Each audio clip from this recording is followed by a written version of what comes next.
Assalamualaikum warahmatullahi wabarakatuh. Dengan bersyukur kepada Allah Subhanahu wa taala, dengan mengucapkan alhamdulillahi rabbil alamin, bersalawat kepada Nabi Muhammad dan mengucapkan Allahumma salli ala Muhammadin wal ali Muhammad.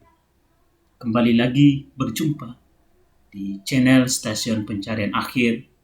Pada kesempatan kali ini saya akan menjelaskan materi tentang muamalah.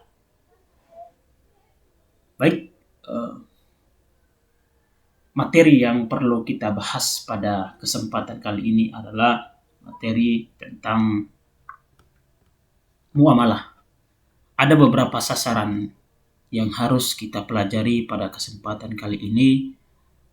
Mudah-mudahan teman-teman semua mahasiswa mudah-mudahan selalu sehat, selalu diberkahi Allah Subhanahu wa taala di bulan Ramadan ini. Semoga selalu sehat dan selalu beraktivitas dengan baik.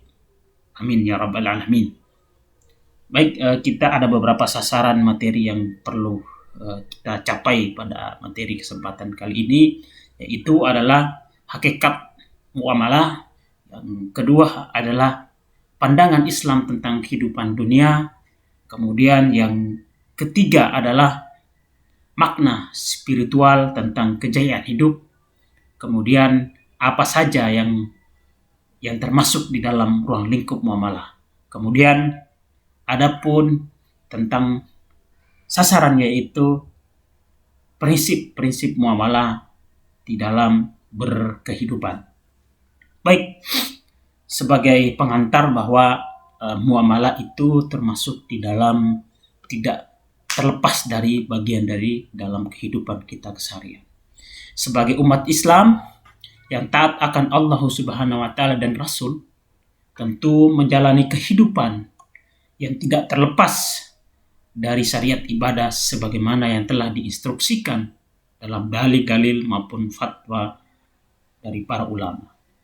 Sementara di dimensi kehidupan lainnya, umat Islam tidak bisa menghindari diri dari ranah muamalah sebagai bentuk ibadah duniawi yang berbuah pahala di akhirat, disebabkan akhlak di dalam menjalani kehidupan bermuamalah terjalin dengan baik.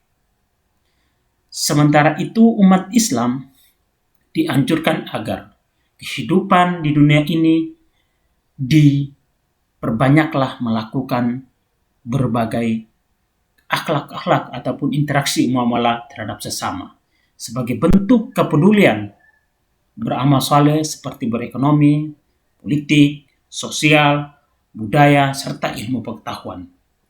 Bermuamalah merupakan bagian dari syariat Islam yang patut dipelajari, sebab cakupannya, implementasinya adalah mengenai berhadapan dengan perilaku dalam kehidupan.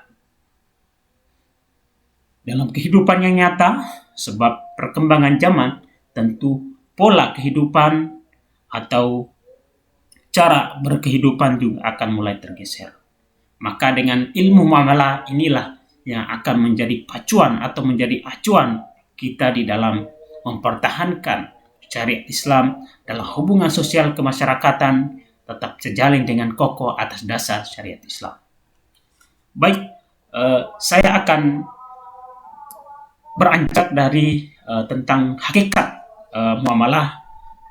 Itu pengertian muamalah adalah dari bahasa amalu yu'amilu.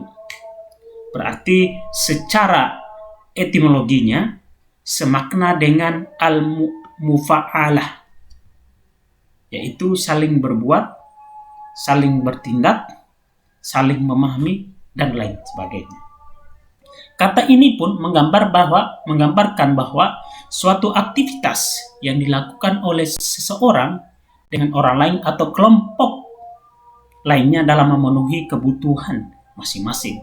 Sebab kita sebagai manusia tentu akan berinteraksi dengan manusia-manusia yang lainnya, sebab kita ini adalah hidup berkelompok sebagai makhluk sosial, maka tidak terlepas dari berinteraksi dengan masyarakat ataupun manusia-manusia yang lain. Kemudian, secara etimologi muamalah berarti saling bertindak atau saling mengamalkan.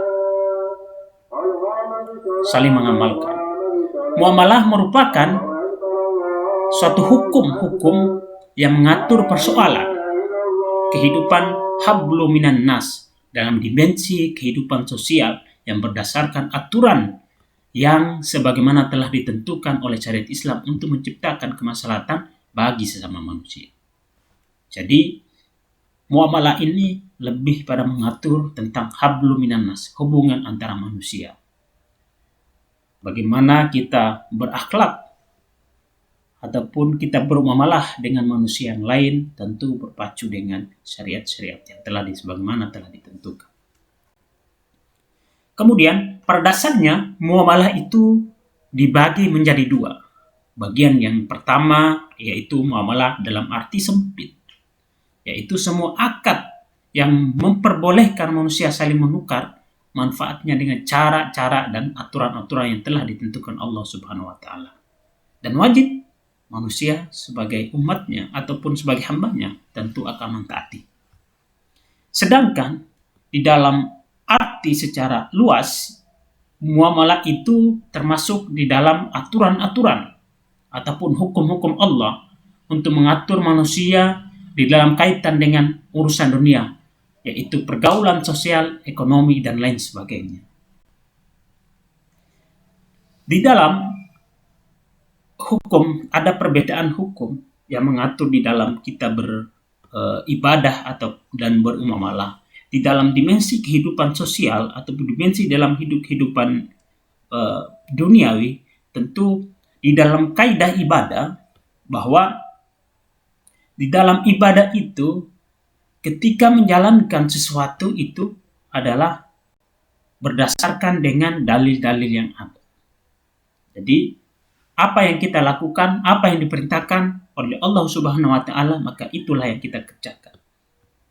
Itu di dalam tuntutan hadis maupun Al-Quran. Itu adalah di dalam kaidah beribadah. Namun berbeda jika di dalam kaidah muamalah itu al-aslu fil muamali ibahahu hatta yudullu dolaihi ala taraimiha. Pada dasarnya segala bentuk muamalah boleh kecuali ada dalil yang mengharamkan. Jadi di dalam bermuamalah itu pada dasarnya semua interaksi muamalah di dalam kehidupan sosial kita, di dalam bermasyarakat, di dalam kehidupan manusia ini, di dalam kaidah muamalah itu dikatakan bahwa semua bentuk muamalah, semua bentuk interaksi muamalah itu boleh kecuali ada dalil yang mengharamkan. Misalkan di dalam kita berekonomi, melakukan jual beli ekonomi, tentu yang kita perhatikan adalah semuanya boleh melakukan jual apa saja boleh, kemudian menjual barang-barang itu boleh-boleh saja, dan menentukan harga juga boleh-boleh saja. Tetapi ada dalil yang harus kita taati, harus ada larangan, yaitu tentang seperti misalkan riba, kemudian tentang cara memperoleh suatu barang, mencuri dan lain sebagainya. Itu termasuk di dalam ayat-ayat ataupun dalil-dalil yang harus kita hindari, karena itu termasuk di dalam dalil yang melarang ketika sesuatu di dalam bermuamalah itu harus kita hindari. Kemudian setiap tindakan dalam bentuk kemaslahatan dimanapun terdapat hukum Allah itu termasuk di dalam bermuamalah. Jadi setiap kebaikan-kebaikan yang kita lakukan di dalam kehidupan bermasyarakat itu termasuk di dalam tindakan kita terhadap kemaslahatan. Jadi dimanapun kita berbuat, dimanapun kita melakukan sesuatu, itu mendapatkan suatu nilai yang baik, maka itu terdapat hukum Allah. Itu adalah kaidah di dalam bermuamalah. Muamalah ini ada juga mempunyai cabang ilmu syariah di dalam cakupan ilmu fikih. Secara garis besar, kegiatan muamalah mencakup aspek adabiyah dan ma'diyah. Di dalam aspek adabiyah meliputi kegiatan muamalah yang berkaitan dengan kegiatan adab dan akhlak. Misalkan, di dalam kita bermuamalah, tentu yang harus pertama, yang mesti kita jalankan yang pertama adalah harus mengedepankan saling menghargai. Itu termasuk di dalam adabiyah. Berarti beradab, saling meridhoi hak dan kewajiban, jujur, sopan santun, itu termasuk dalam kaidah ataupun cabang dari muamalah adabiyah. Kemudian, sedangkan di dalam ma'diyah itu meliputi aspek yang berkaitan dengan kebendaan. Misalkan benda yang halal, kemudian benda yang haram, subhat. Ya, inilah yang menjadi hal-hal ini yang menjadi kita perhatian khusus di dalam kita bermuamalah. Upaya di dalam jual beli, bagaimana kita mengatur jual beli yang baik, kemudian ijab kabul yang baik, menjual barang yang baik, itu termasuk di dalam ma'diyah. Artinya tidak menimbulkan kemudaratan, tetapi lebih pada mengakibatkan kemaslahatan bagi manusia yang lainnya. Kemudian bagaimana dasar hukum di dalam kita bermuamalah, yaitu pada surah An-Nisa ayat 29 yang artinya bahwa hai orang-orang yang beriman, janganlah kamu saling memakan harta sesamamu dengan jalan yang batil, kecuali dengan jalan perniagaan yang berlaku dengan suka sama suka di antara kamu. Dan janganlah kamu membunuh dirimu, sesungguhnya Allah adalah Maha Penyayang kepadamu. Jadi di dalam bermuamalah ini lebih mengacu kepada hubungan manusia dengan ekonomi. Bagaimana berinteraksi di dalam jual beli dan lain sebagainya, lebih mengedepankan jual beli daripada kita memakan harta-harta orang lain yang dengan secara batil, dengan cara yang tidak baik. Tetapi bagaimana Allah mengatur kita untuk berkehidupan di dalam bermuamalah ini, mengatur tentang kita memperoleh sesuatu harta itu dengan cara-cara yang baik. Contoh di dalam hukum Islam yang termasuk muamalah seperti jual beli, hukum perdata, hukum pidana, hukum nikah, dan lain sebagainya. Misalkan di dalam hukum muamalah tentang ekonomi, misalkan yang sekarang ini kita lebih tahu tentang perbankan syariah. Kemudian ada perbankan ataupun lembaga non perbankan tentang syariah. Itu termasuk di dalam hukum-hukum yang mengatur tentang muamalah. Misalkan di dalam kita bermuamalah tentang berekonomi, bagaimana kita perbankan, misalkan perbankan mengatur tentang riba, tidak ada mengatur tentang riba, kemudian di dalam pinjaman, itu termasuk di dalam muamalah. Nah, misalkan bank muamalah mengatur tentang riba, pinjaman, dan lain sebagainya. Kemudian hiwalaya, pemindahan utang, syirkah, itu syirkah atau kerjasama. Kemudian sewa menyewa, ijarah, mudharabah, atau ran atau gadai, gadai, peminjaman dengan jaminan, itu termasuk di dalam muamalah. Kemudian pandangan Islam, kita melanjut ke berikutnya, itu tentang pandangan Islam tentang kehidupan dunia. Dalam pandangan Islam tentang kehidupan dunia, kita melihat bahwa di dalam ciptaan Allah Subhanahu wa taala tentang bumi, tentu ada maknanya ataupun ada fungsinya, yaitu di dalam Allah menciptakan dunia ini sebagai ladang untuk bercocok tanam. Sebagaimana di dalam surat An-Naml itu, An-Naml ayat 99, itu Allah memutuskan kita, Allah menciptakan bumi, kemudian menciptakan manusia untuk mencari kehidupan di dalam dunia ini, bagaimana kita bercocok tanam. Artinya, apa yang kita tanamkan di dalam dunia ini akan berbuah hasil yang kita dapatkan di akhirat nanti. Kemudian tujuan penciptaannya dunia tidak main-main.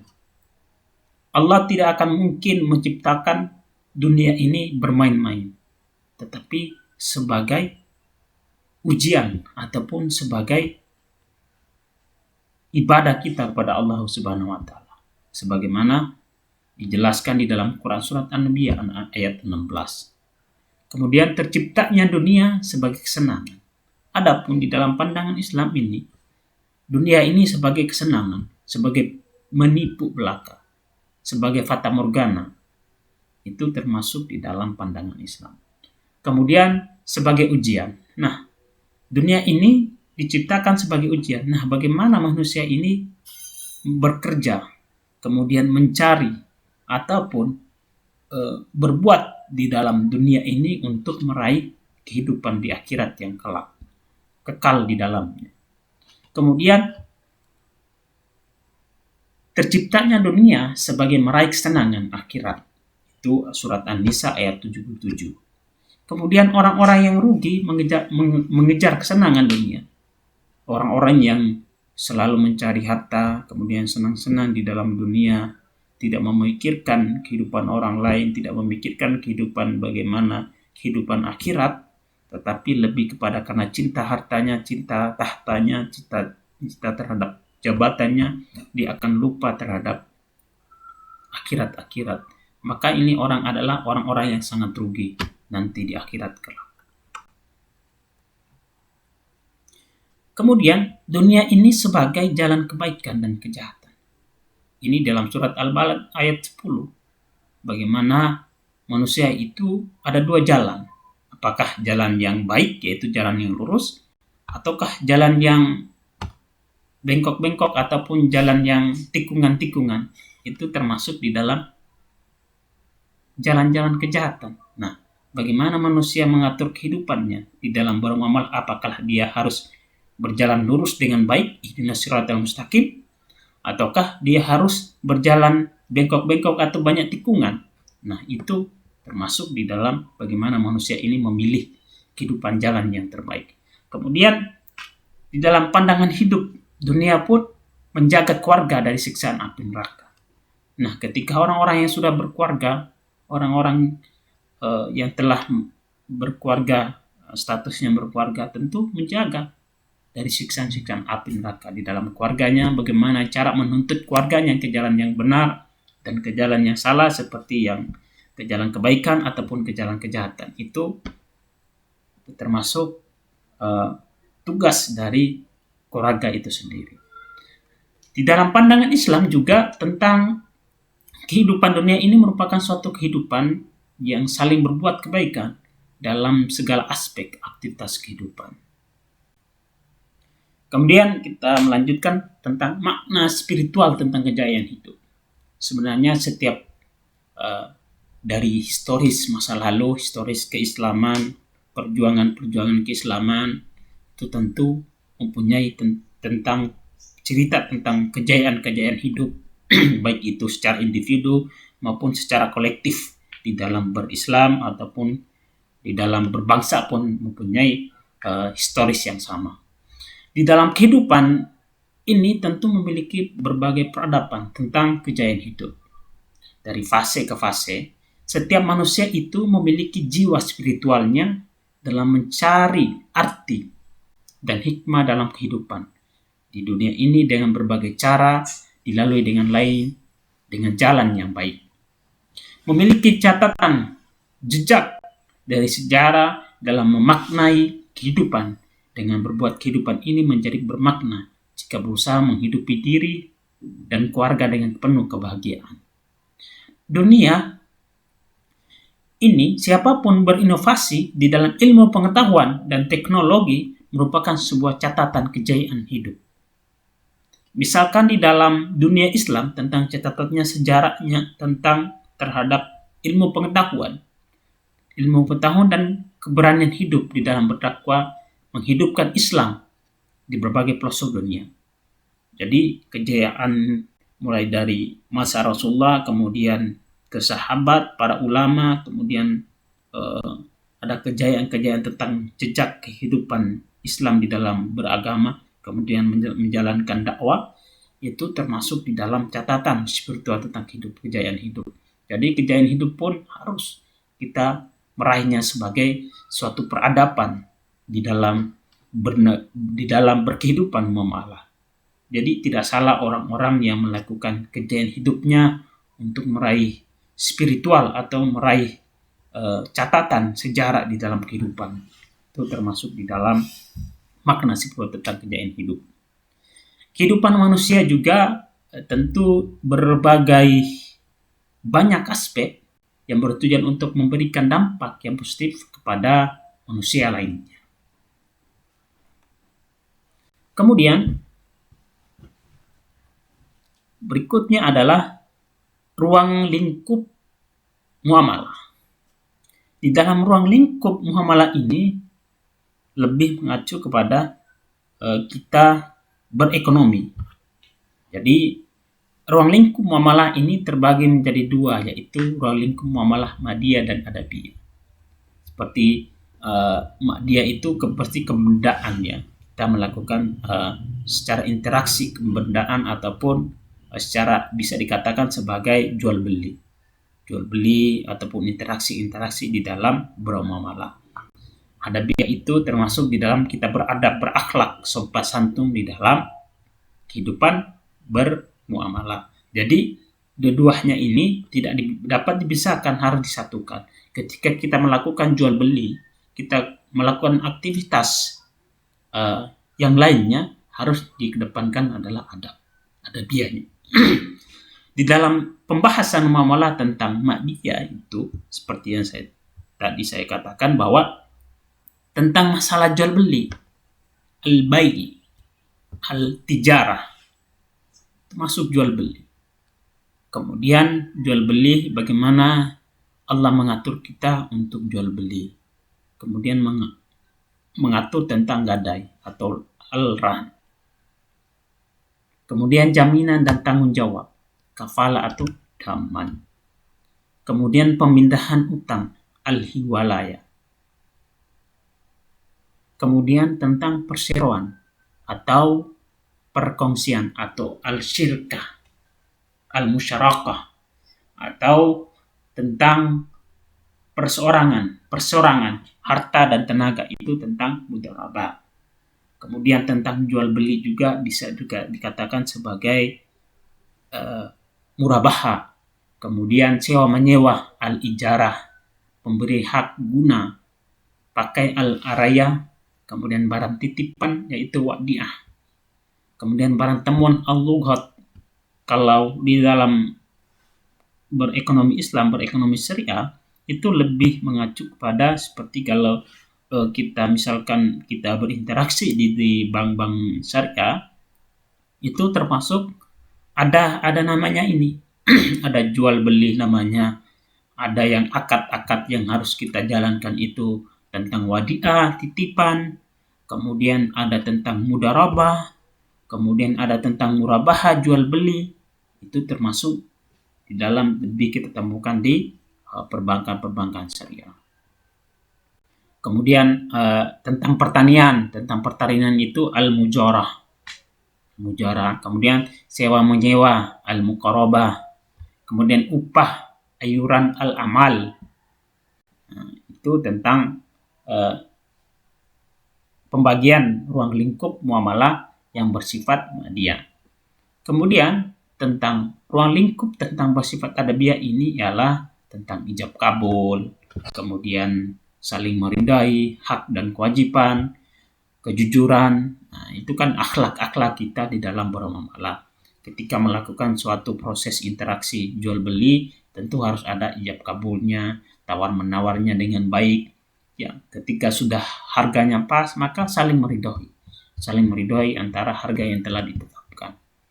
Hak dan kewajiban, memenuhi hak dan kewajiban, menetapkan yang adil, menetapkan yang jujur, pedagang, tidak boleh ada penimbunan, pemalsuan, penipuan, dan sebagainya. Tidak boleh mengurangi timbangan, itu termasuk dalam kita bermuamalah.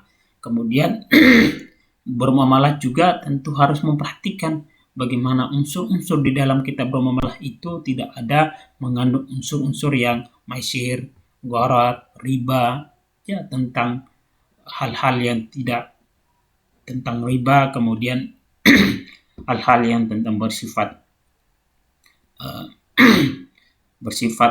ketika mendapatkan sesuatu barang itu tidak sesuai dengan atau tidak menyesuaikan dengan jalan yang baik. Kemudian prinsip-prinsip muamalah. Prinsip secara spesifik pertimbangan fikih pada dasarnya segala bentuk muamalah itu adalah mubah kecuali yang ditentukan dalam Al-Quran dan As-Sunnah, bahwa hukum Islam memberikan kesempatan luas perkembangan dengan macam-macam muamalah baru sesuai dengan perkembangan kebutuhan manusia. Muamalah juga bisa dapat dilakukan sebagai atas dasar sukarela, saling meridhoi yang tadi. Kemudian muamalah juga dilakukan atas dasar pertimbangan yang mendapatkan manfaat dan kemaslahatan bersama. Muamalah juga dapat dipertimbangkan sebagai memelihara nilai-nilai keadilan, menghindari dari unsur penganiayaan dan unsur-unsur yang lainnya. Kemudian harus mempertimbangkan, harus bisa memetakan atau bisa membedakan antara haram, halal, kezaliman, dan lain sebagainya. Kemudian di dalam prinsip berdasarkan kemaslahatan itu termasuk di dalam tauhid. Bagaimana kita tauhid ini kita meningkatkan di dalam ibadah kita, bagaimana rezeki itu adalah termasuk di dalam kiriman Allah Subhanahu wa taala, termasuk di dalam amanah. Kemudian prinsip keseimbangan itu tawazun, keseimbangan antara dunia dan akhirat, keadilan, menempatkan sesuatu yang pada tempatnya, kemudian maslahah, mendatangkan kemanfaatan, meninggalkan kemudaratan, kemudian universal. Di dalam bermuamalah juga kita harus tentu berinteraksi kepada siapapun, kepada manusia secara umumnya, tidak membedakan antara suku, ras, agama, dan lain sebagainya, bangsa, dan lain sebagainya. Kemudian ada namanya prinsip yang berdasarkan nubuwah. Nah, nubuwah ini lebih kepada kita di dalam tentang jujur, kemudian cerdas, amanah, tabligh, menyampaikan hal-hal yang baik, terus istiqomah, terus menerus dalam pendirian. Baik, ini saja yang dapat saya sampaikan pada kesempatan kali ini. Mudah-mudahan bermanfaat. Saya doakan teman-teman semuanya tetap sehat, beraktivitas dengan hati-hati, dan semoga sukses selalu mahasiswa mata kuliah ibadah akhlak muamalah. Jangan lupa subscribe channel ini, tonton, like, dan komen. Saya akhiri billahi fisabil haq, fastabil khairat. Assalamualaikum warahmatullahi wabarakatuh.